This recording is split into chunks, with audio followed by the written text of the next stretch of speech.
তো গাইস আমি বলেছিলাম যে 1000 সাবস্ক্রাইব হয়ে গেলে একটা বাইক নিয়ে নেবো।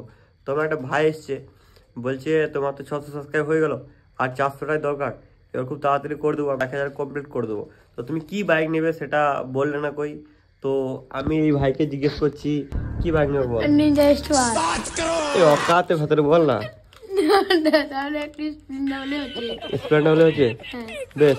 দেখ আমি একটা কথা বলছি, সাবস্ক্রাইবটা তাড়াতাড়ি করে দাও, তাহলে মানে 1000 সাবস্ক্রাইব যদি তাড়াতাড়ি করতে পারো তাহলে একটা ভালো কিছু নেবো, আর যদি না পারো তাহলে ভাঙা চলে নিতে হবে, নাকি বলছিস? একবারে একবারে একবারে তাই নি? যদি তাড়াতাড়ি যদি না হয়, দেরিতে যদি হয়, তাকে ভাঙা আপনার একটা বাইক কিনবে বা হাসি নিলে তাই নি? তো কিছু বলছি নাকি?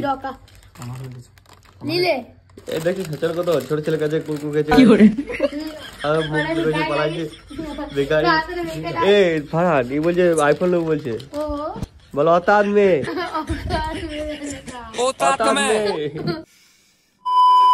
এমডি রবিউল কমেন্ট করেছিল যে কলকাতার একটা কোনো একটা জায়গা দেখাও।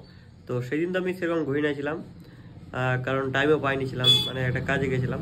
তো যখন কমেন্ট করেছে একটা ভাই, তো অবশ্যই যাবো, আবারও যাবো, পরের সপ্তাহে যাবো। এই সপ্তাহে শরীরটা ভালো নাই অতটা, তো পরের সপ্তাহে যাচ্ছি। চলো tata, bye bye, bye bye.